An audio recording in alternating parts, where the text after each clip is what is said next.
Good afternoon, everyone. The Interior Committee will resume public hearings on Bill 40.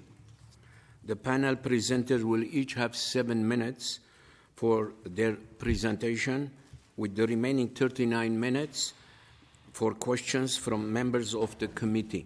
We're going to have 2 rounds of question and answer, and 3 parties will participate in rotation system.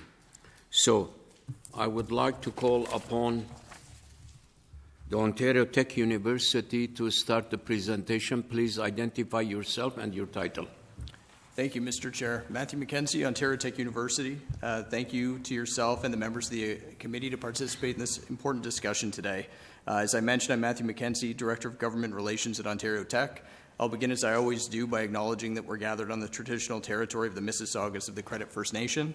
I came in here from Oshawa, where I live with my family and where the university is located, which is situated on the lands of the Mississaugas of Scugog Island First Nation, covered under the Williams Treaties. Mr. Chair, I'm here today to speak in favor of Bill 40, the Protect Ontario by Securing Affordable Energy for Generations Act. Bill 40 tackles fundamental questions for Ontario's future. How do we support Ontario's economic growth while securing the reliable, affordable, clean energy our growing communities and industries will need in the decades ahead? This bill takes meaningful steps towards answering those questions. At Ontario Tech University, our researchers and students are working hard to develop and deploy clean energy solutions that accelerate progress towards a sustainable future. Knowing that we'll need up to 75% more power by 2050 to build a system that is clean, secure, and affordable for generations to come requires strategic planning, long-term vision, and of course the workforce to make that happen. As one of Ontario's leading STEM-focused universities and home to Canada's only accredited nuclear engineering program, Ontario Tech plays a critical role in building the skilled workforce that will help Ontario strengthen energy security and support the responsible growth of energy-intensive industries like data centers, as highlighted in Bill 40. Our graduates will be the engineers, they'll be the operators, and they'll be the innovators who are powering these systems. I believe Bill 40 fosters an important role in prioritizing responsible economic growth and keeping our energy secure by implementing limitations on foreign participation and creating space to set out clear criteria that not only guide decisions in the short term, but will have a positive impact in the longer term. Bill 40 considers how plans, usage, and energy-intensive growth will benefit local communities for the next several decades. This matters to families, it matters to taxpayers, and it matters to institutions like Ontario Tech that are training the workforce of tomorrow.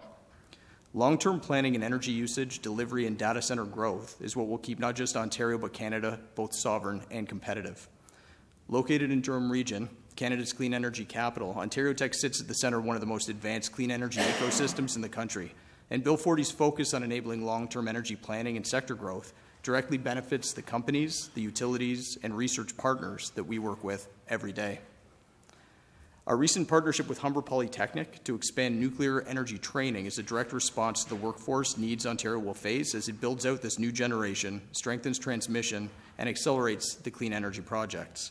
This is precisely the kind of long-term planning that we see Bill 40 is designed to support. Bill 40 also signifies stability and commitment to supporting long-term economic growth and jobs, which are important to our students and to their parents. Knowing that there are reliable, well-paying jobs waiting for them after graduation and affordable energy for their homes is reassuring at a time where tariffs are challenging our economy. For our part, we remain steadfastly committed to finding solutions to our energy needs, to ethical innovation, and training the people that will lead this energy transition. We recently launched our new School of Ethical AI, which is the first in Canada, and we're very proud of it, as well as our recently launched Mindful Artificial Intelligence Research Institute. So the incorporation of data centers and related considerations to their placement and their draws on the grid, the loads that they put on them, are very important in our estimation, and we were interested to see that reflected here. From the point of view of a university that works closely with industry, it's important to also acknowledge the bill's focus on protecting Ontario's energy systems, supporting economic growth, but also limiting foreign participation in key parts of the sector.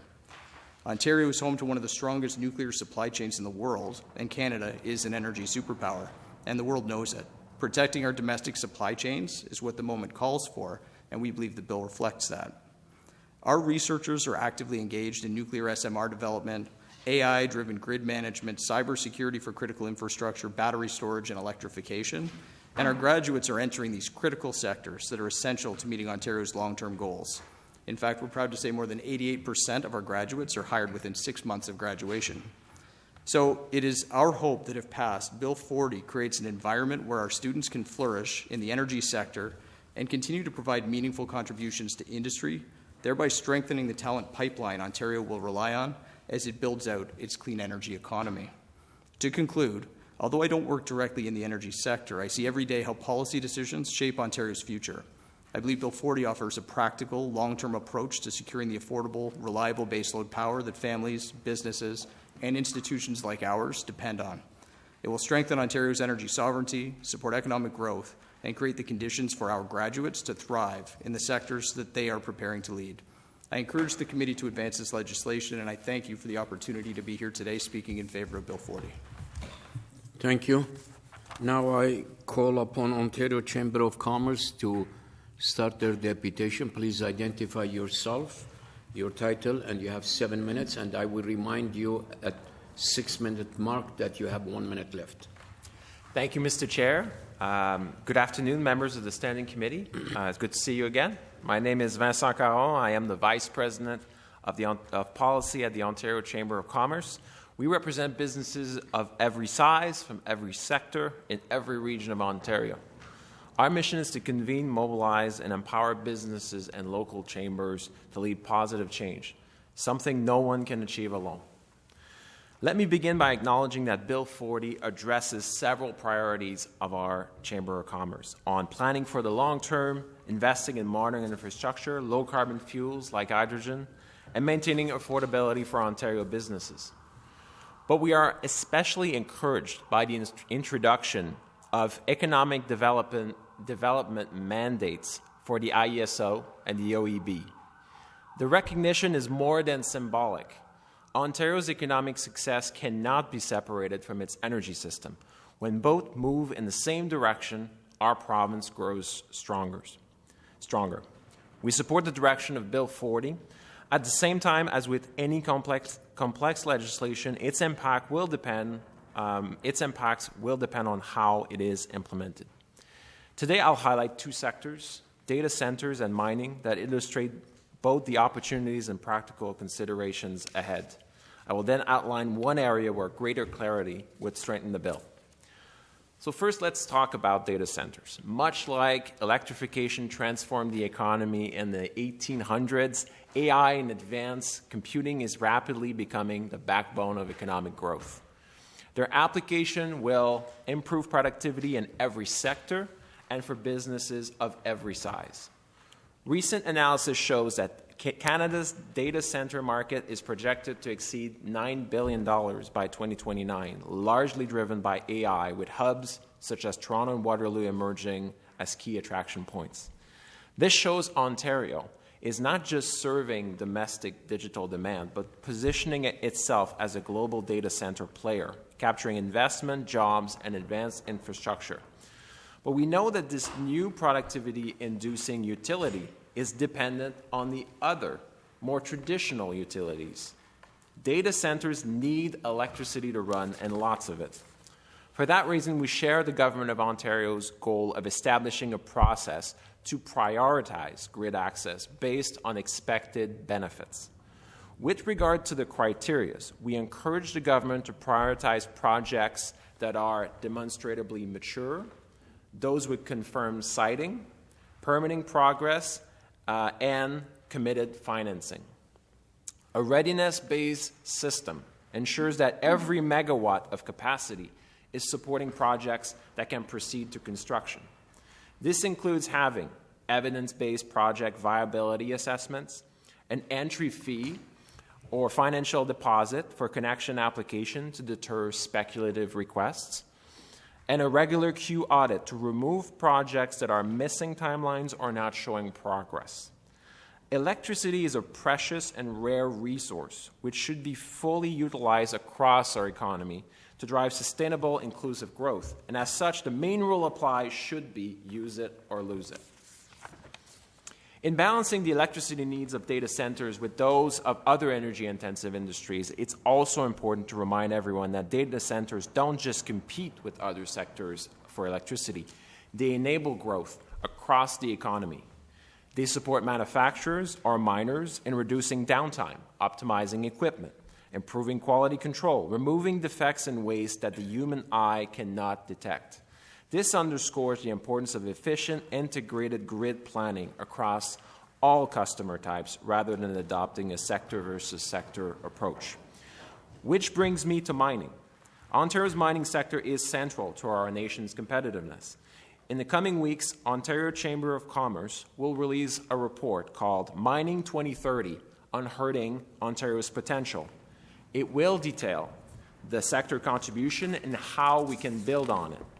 For example, just in 2023, mining contributed $23 billion with a B to provincial GDP, incurring 36 active mines and 30 more on the way.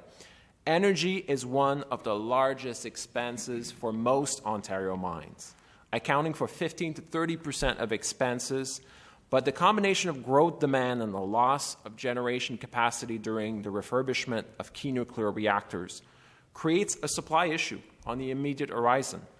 If not mitigated, this could lead to unsustainable pressures on electricity costs. Some foresee prices could increase by double-digit numbers for large consumer like mines by 2030s.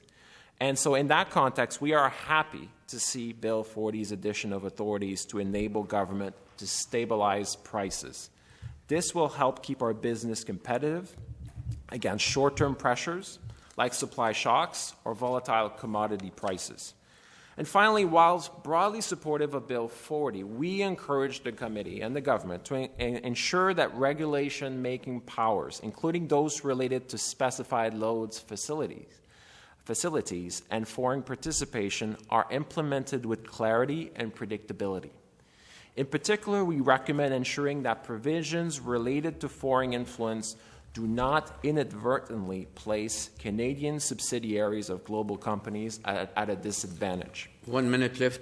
Many of these firms are deeply embedded in Ontario's supply chain, employ thousands of workers, and are subject to stringent Canadian laws. As our CEO remarked at the recent Ontario Economic Summit, no single community, no single sector, and no single nation can tackle today's challenges alone. Ontario succeeds when we remain open to investment, regardless of where ownership is headquartered, while maintaining strong security and oversight. In short, to ensure Bill 40 achieves its objective, we have to consult with businesses, we have to have transparent criteria to allocate scarce resources, and we have to continue to focus on electricity affordability to drive decarbonization across our economy. Thank you for your attention, and be happy to take your question. Thank you. Our third presenter is Schneider Electric Canada. Please identify yourself, your title, and you have 7 minutes. Mr. Chair, honorable members of the committee, I'm Delphine Adenau-Ousu, Director of Government Relations for Schneider Electric Canada. Thank you for the opportunity to present today on behalf of Schneider Electric, a global leader in energy management and automation. Our company has a proud and growing footprint across Canada and Ontario, with our technology present in 40% of Canadian homes and half of commercial buildings. We are supported by nearly 2,600 employees nationwide, operating offices, R&D centers, and manufacturing facilities. Our recent investment in expanded production capacity and a new distribution in Ontario underscore our commitment to the province. Schneider Electric is deeply engaged in Ontario's energy future. In addition to today's committee appearance, we actively participated in the province consultation for the Integrated Energy Plan and on Bill 40. As Ontario considered Bill 40 and the proposed regulatory process to prioritize and approve data center grid connection, Schneider Electric commends the province's commitment to supporting economic growth while ensuring a safe, reliable, clean, and affordable energy supplies for generations to come.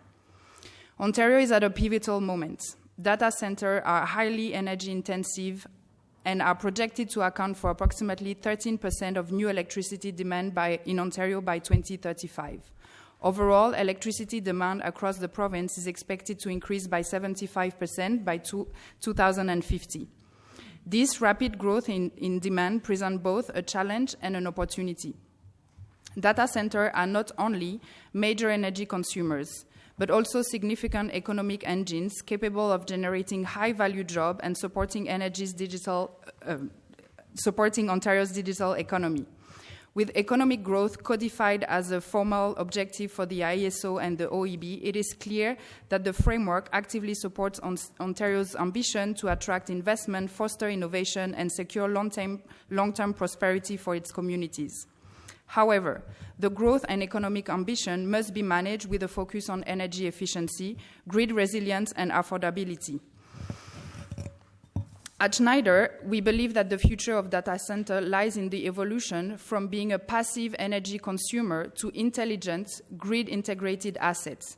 Leveraging AI-driven energy optimization, advanced cooling technology, and modular design, data center can become active contributor to the grid stability and decarbonization.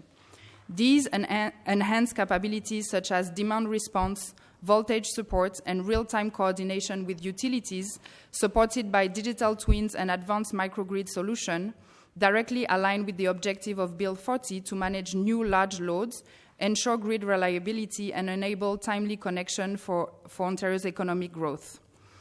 To illustrate the potential of grid-integrated data center, I'd like to share a brief example from our international experience.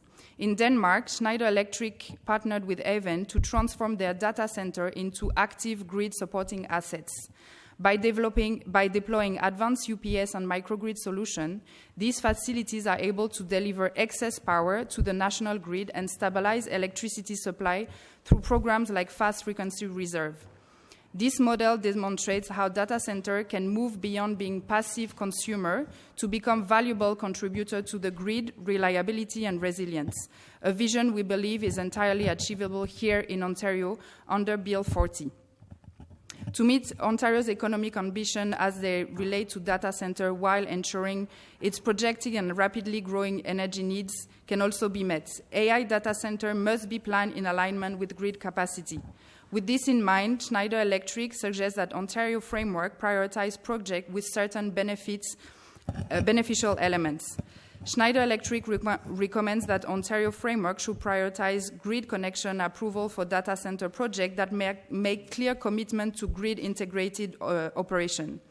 This includes best-in-class energy efficiency, actively integrated renewable energy resources, and energy storage solution. By doing so, this project will support overall grid resilience and help Ontario's energy landscape. Furthermore, the framework should encourage and support data centers that leverage AI-driven energy optimization for predictive load balancing and smart cooling technologies. These advanced approaches will enhance the reliability and affordability of Ontario's electricity grid by more effectively managing demand and operational costs.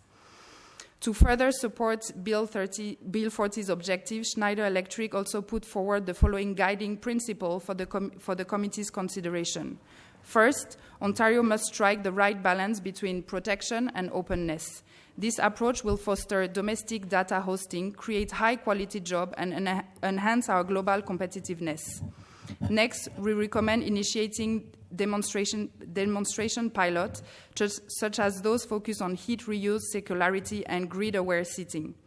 Finally, collaboration is key. Ontario should work closely with the federal government to ensure our infrastructure and AI strategy goals are fully aligned. Schneider Electric is pleased to present in front of this committee today, and we welcome the opportunity to help shape Ontario's requirement for data center grid connection. Thank you, and I'll welcome your questions.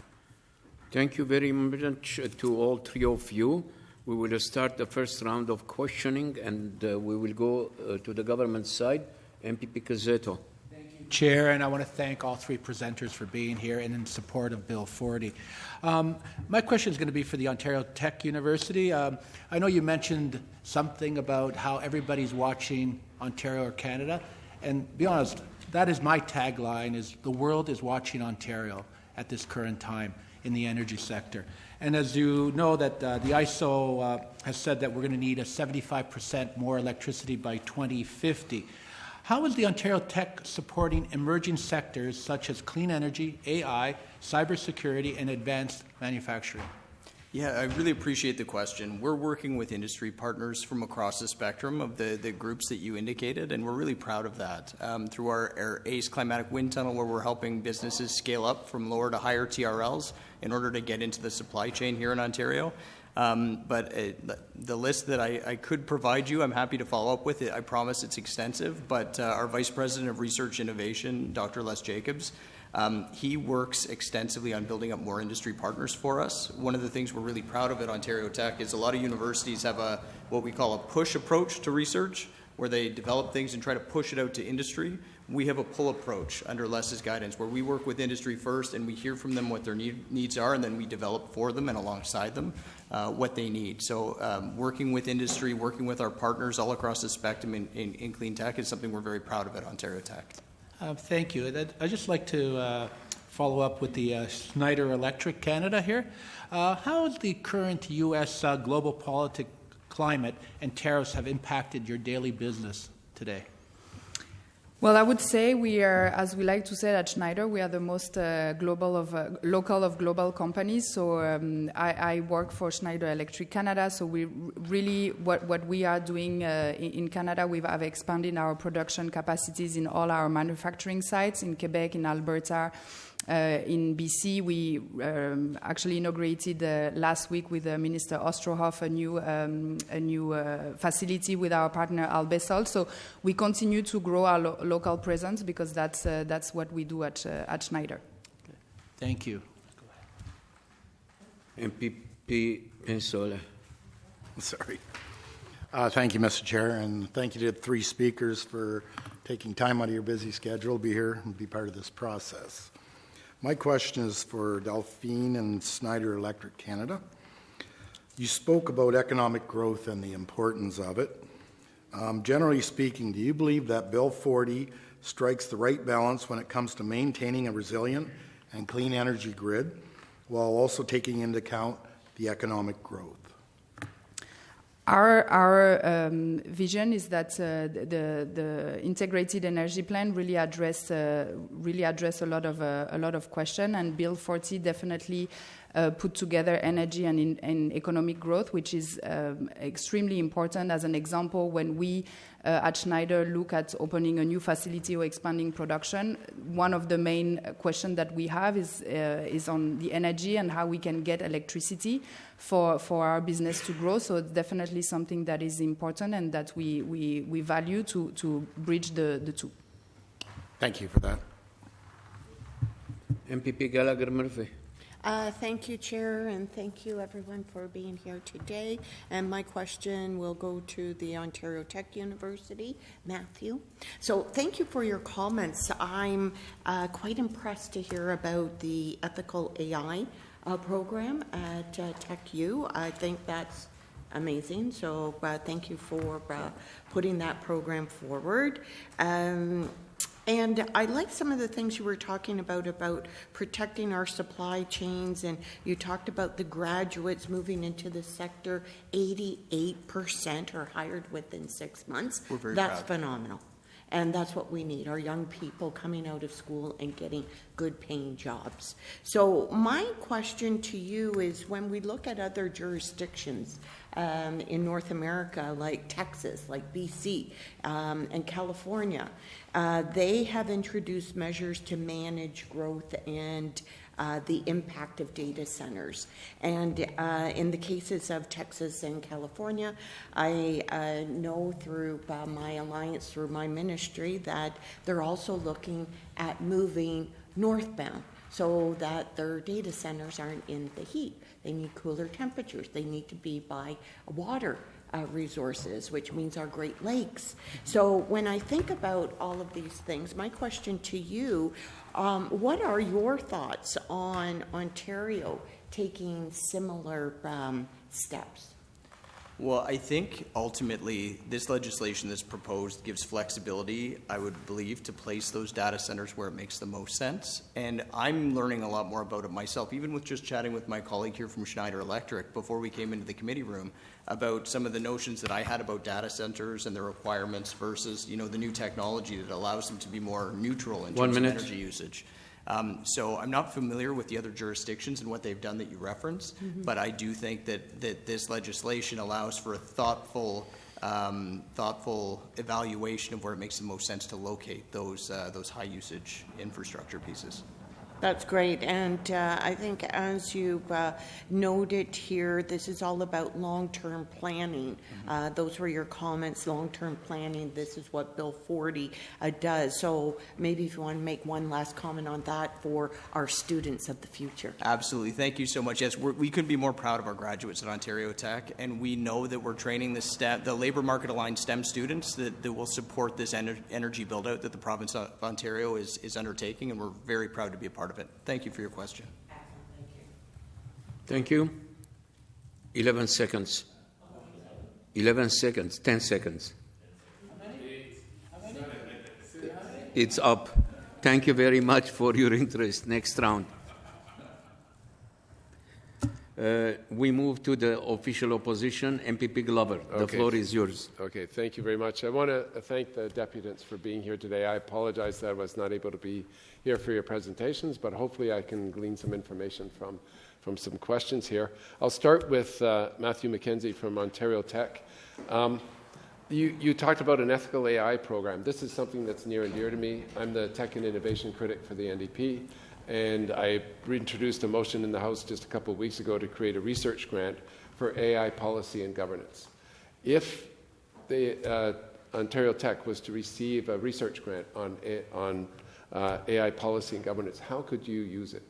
Well, what I would love to do is put you in touch with our Vice President of Research and Innovation, Dr. Les Jacobs, to talk about how that could support some of the great work that our faculty and staff are doing. So we have both the School of Ethical AI and our Mindful Artificial Intelligence Institute, both which we're incredibly proud of. One of the things that I love about it, I know we're especially proud of, is we take a multidisciplinary approach at Ontario Tech. So it's not just our computer scientists, it's also our faculty of social sciences and humanities. Everyone participates in it to look at all the intersectionalities that can be involved in AI and cybersecurity. So I'm very interested to discuss that with you in greater detail. I can't give you a substantive answer right now, though. Yeah, you know what? I think that would be, I'd really look forward to that kind of conversation. What you're talking about, that integrated approach. When I tour tech companies in Ontario, almost all of them, especially startups and accelerators, they say, we're not just looking for programmers. We're looking for everybody. We need marketers. We need end users. We need somebody who, will. Decades ago, I'll just sidetrack for a second here. Decades ago, I was at a party, and there was a guy hiring for IBM. So this is how many decades ago it was. And he said, we're looking for B students from the arts. And he said, because you can get a programmer to design a program that will do anything, but nobody other than another program will be able to use it. So you need a variety of people. So I really do appreciate that multidisciplinary approach. It makes sense, and it's what's reflected in certainly the tech industry, the tech startups and accelerators that I tour in my riding and across the province. Tell me a little bit about this Canadian Artificial Intelligence Safety Institute. What is the mandate of that institute? So just to be clear, the institute is not specific to safety. It is about mindful artificial. So our mantra at Ontario Tech, something our president has really been pushing and we're all very proud of, is tech with a conscience. As I'm sure you'd be aware, technology is advancing and developing so fast. And what's important to us at Ontario Tech is that we don't develop technology for the sake of technology. We develop it with an ethical lens to the use and the implications of that technology. So really that's more of the focus. On the security side, we do have a Center for Cybersecurity and Resilient Systems, which you may also find interesting. But specifically on the AI, it's all about the ethical development of AI. How does it support humanity and just not be developed for the sake of developing? Okay. Let's see. So one of the things, none of this happens cheap. It all requires investment. And one of the things that we've been pushing for in the NDP is greater investment in our public colleges and universities across the province. We've got 24 universities and 20 colleges in the province, and all of them are struggling right now with funding. How could the Ontario Tech invest if they were to have an increase in funding? For example, right now in Ontario, our average per student university funding is $10,000. The provincial average across the country is $17,000. So we're, at, what is that, 60% of the provincial average. If you were to get more funding per student, how could you invest that? And how would that benefit both the students and our economy in Ontario? Well, I'm sure it wouldn't surprise you to know that we're currently undergoing a funding formula review with the province of Ontario. We've got a great relationship with our line minister, Nolan Quinn, for research excellence, or for colleges, university, research excellence and security. And we also have a great relationship with the staff at MCures as we undertake this process. So I wouldn't want to presuppose anything, but we're having really positive conversations about the funding formula review, and we're very optimistic about the outcomes of that funding formula review, especially for a STEM-focused institution like us to be able to increase our impact and the STEM graduates that we can produce. Okay, thank you. And to Ms. Delphine Adonatowusu? Yes. Is that correct? Yes, yes. Yeah? Okay. Did I say it right or no? Yeah. Okay, because I do want to get people's names correct. Yeah, it's perfect. Anyways, thank you for that response. And let me go over to Schneider Electric. So one of the big challenges in Ontario is our grid, and the capacity to expand our grid and the ability to do it, to create data centers, to create blockchain. I mean, one of the challenges with new technology is that the technology will eat up whatever electricity is available. I've got a friend who works with Hydro-Quebec, and he said, 5-6 years ago, he's talking about blockchain wanting to move into Quebec because it's 5 cents a kilowatt hour for electricity. And he said they actually had to regulate it. How many? 1 minute? So what are your energy needs for your company? For our company? Yeah. We are expanding our production in our different production facilities. So I think for us it's more how we can support businesses to actually have the right equipment to be energy efficient, so it can also be beneficial for the province. That's what drives us every day, whether it's data center, manufacturing, or houses or buildings. Okay, being more energy efficient. Thank you. I'll get a second round. Okay, thank you. We move to the third-party representative, MP Pizzao. Well, thank you, Mr. Chair, and I want to thank our deputants for being here today. I appreciate it. I wanted to ask a few questions of Mr. Vincent Caron. You mentioned here about that there could be a need for some greater clarity in the bill to strengthen it. Can you elaborate a bit of what you would like to see clarified? Yeah, so I think first of all, it is a good thing to go and set criteria to discriminate between data centers that are high economic benefit and maybe less economic benefit. I think when we started talking about specified load centers and a restriction against foreign entities, I think we want to remain very mindful that a very large proportion of businesses operating in Ontario have a foreign ownership, and so those are companies that have deep ownership, deep presence often in Ontario, would have offices, staff, sometimes thousands of employees. So what we want to make sure here is that we keep a balance here, that we can continue to attract investment into Ontario with criteria that are not overly restrictive, and criteria that are transparent so that people can know ahead of time and comply with. Yeah, I think that's a very good point, because I think we want to be able to meet the moment, but we also want to be able to build for the future, right, and not restrict ourselves. So would you say, do you have anything specifically in this bill, though, that you believe should be changed, or if you had a chance to kind of put your pen to it to make sure that we have that ability to not discriminate too much, to ensure business has what it can do or need to do? Well, I mean, there's a lot of regulation-making authority here. So yeah. I think we want to give ourselves the ability to see those regulations, and I think next year will be an opportunity to see what the criteria are for data centers. And I think that's something that will guide ultimately our positioning on it. So here today we're flagging those considerations. It's not a blank check for obviously we want to see what those provisions are before we cast final judgment on, is the framework working for businesses. Right? Absolutely. So one of the great I'd say, benefits and strengths of the OCC that I've always saw is its membership, right? You have a wide membership representing a number of great Ontario businesses. So I'm wondering if you feel that the government has adequately consulted through the OCC, through its chambers, in order to get substantial feedback on this bill. Well, I think today is a great opportunity, and I think today we're able to give you a few, building blocks that actually come from the input of our members.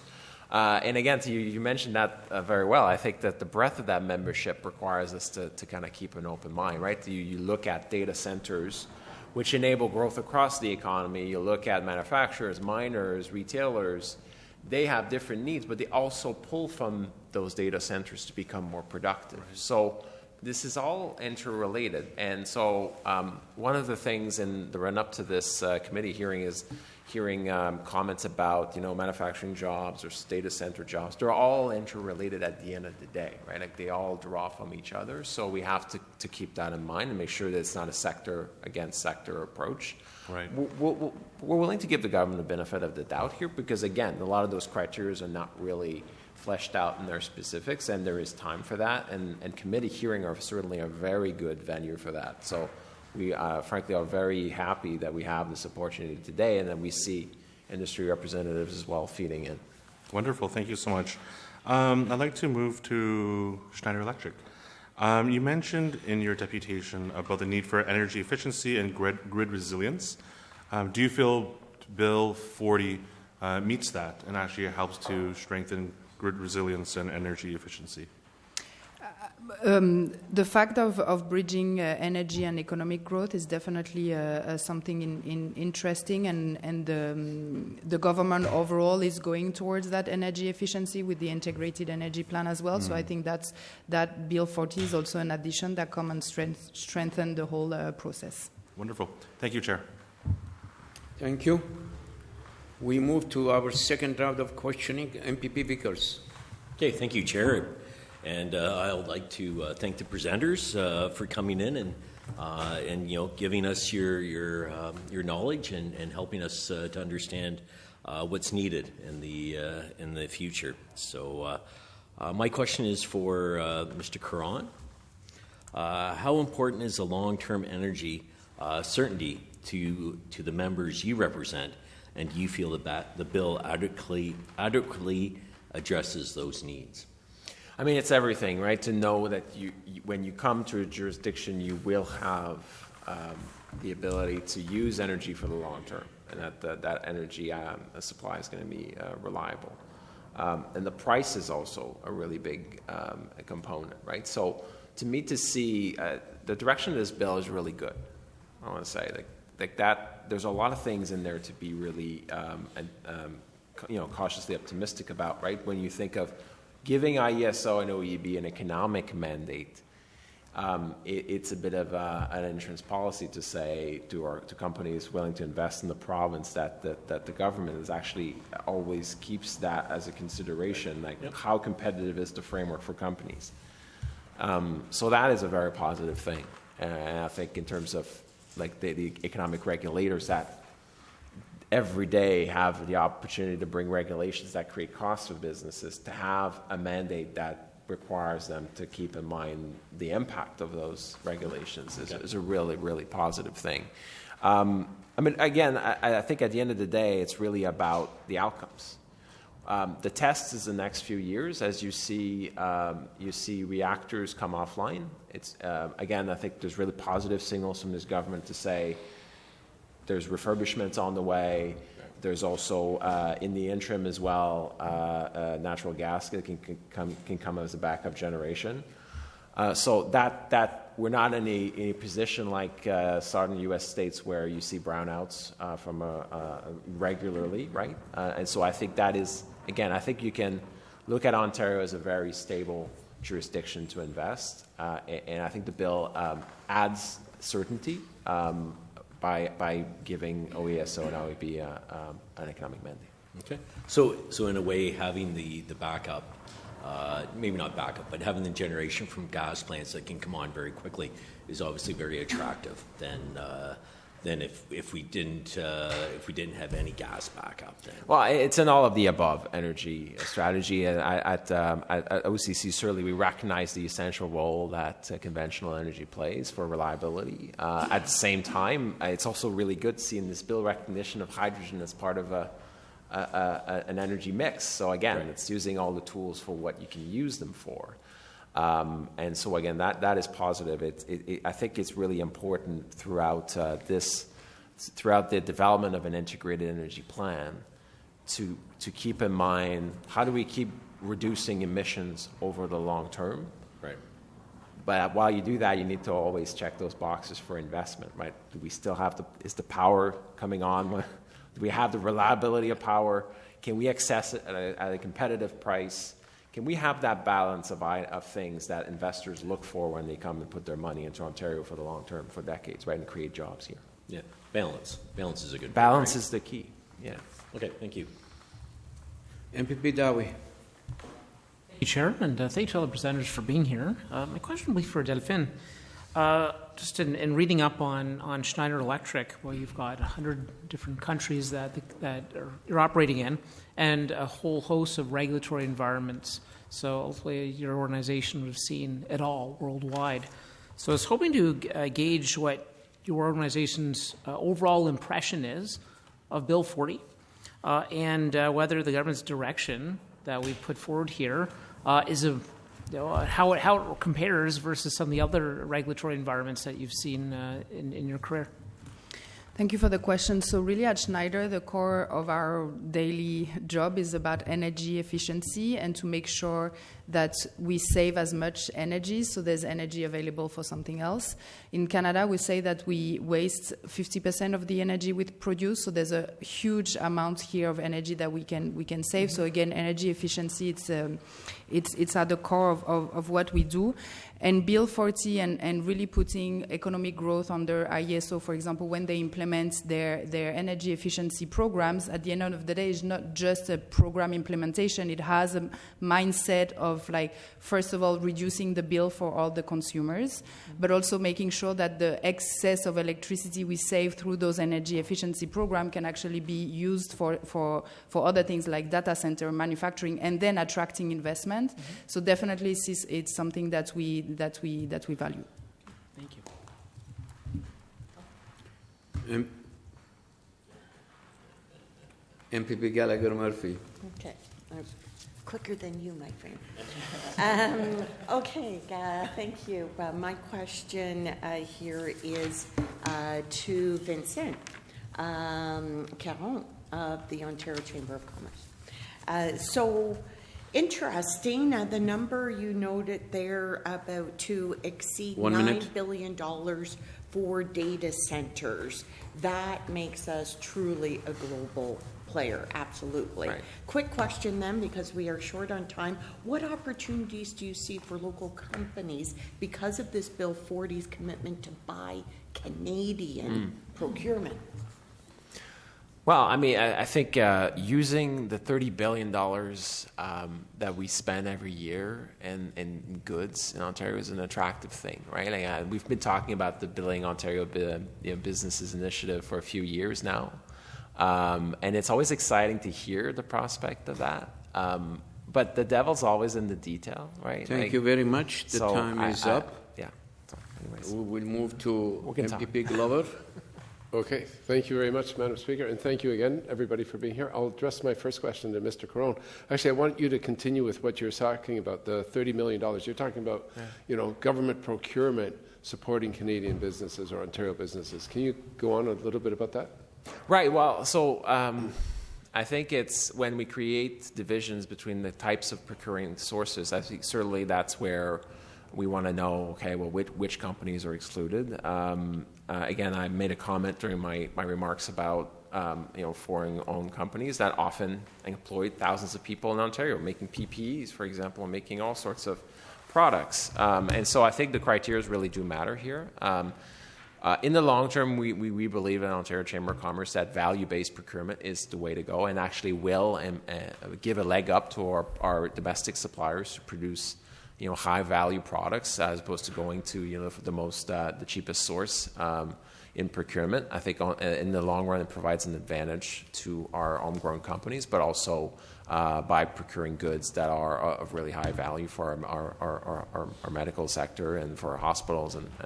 But with the situation that we have right now, where the United States has implemented very restrictive policies, we absolutely understand the direction that this new bill is taking. Again, I think value-based procurement in the long run is what we should be aiming for. Okay, thank you. Yes, certainly. I mean, everything has changed over the last year. With the tariff threats, with sovereignty threats, and one of the things that we're looking at in Canada now is data sovereignty. Creating our own apps, creating our own data centers. Having our data here stored in Canada, used in Canada. Where does the Chamber of Commerce stand as far as protecting data sovereignty or encouraging data sovereignty? Well, again, it's very much the principle is good, but really, does it deter from opportunities? Well, in the details, right? Certainly, when we engage our members on AI, the overwhelming interest, the overwhelming thing that we hear is the need to catch up on adoption, the need to actually for businesses to better educate themselves on how do you pursue more productivity, better revenue, better commercialization strategies, like better product strategies with AI. So how do we use AI for business outcomes? And so I hear that a lot from our companies. Should we create resilience in our data infrastructure? Absolutely. But we should also be very mindful about trying not to cut our companies from critical tools and resources. Right. And often, that's not always the companies that are homegrown. Okay. Let me just pitch this out. I tour a lot of tech companies. Yeah. And one of the things that they say they need, especially the startup stage, is a government contract. Because if they get a government contract, then they've got credibility, they've got stability, they can go and start to market outside.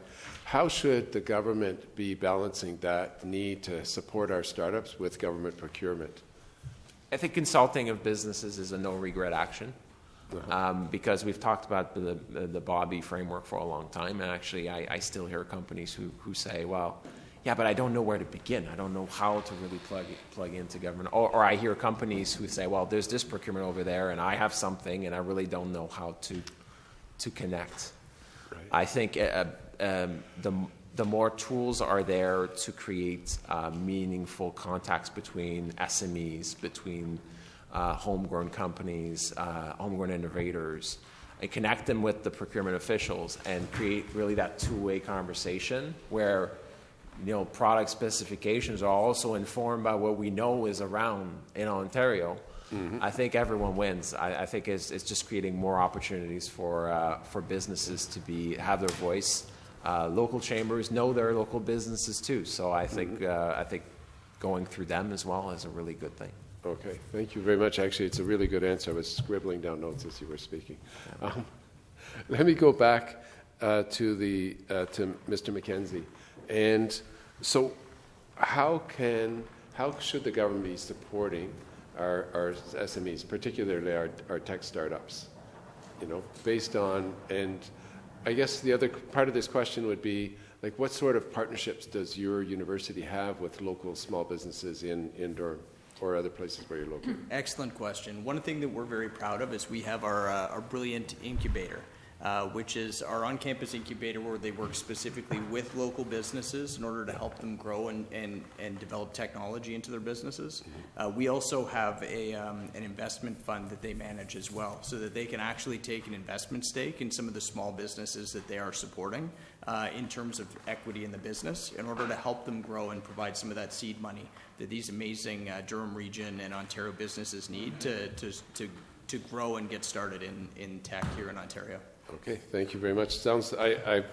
When I've toured the colleges and universities, because I used to be the critic, the innovation centers were just amazing, and the work they were doing to promote local economies and local small businesses was wonderful. So, thank you for the work that you're doing. Thank you. Okay, I'll pass. Whatever 15 seconds I got, I'll pass it on. We move to the third party, MP Pizzao. No further question, Chair. Okay, thank you. That concludes our time allotted for this panel. Thank you to Ontario Tech University, Ontario Chamber of Commerce, and Schneider Electric Canada for your valuable input and for your contribution to this discussion. Have a nice day. I think we have to take... We o'clock.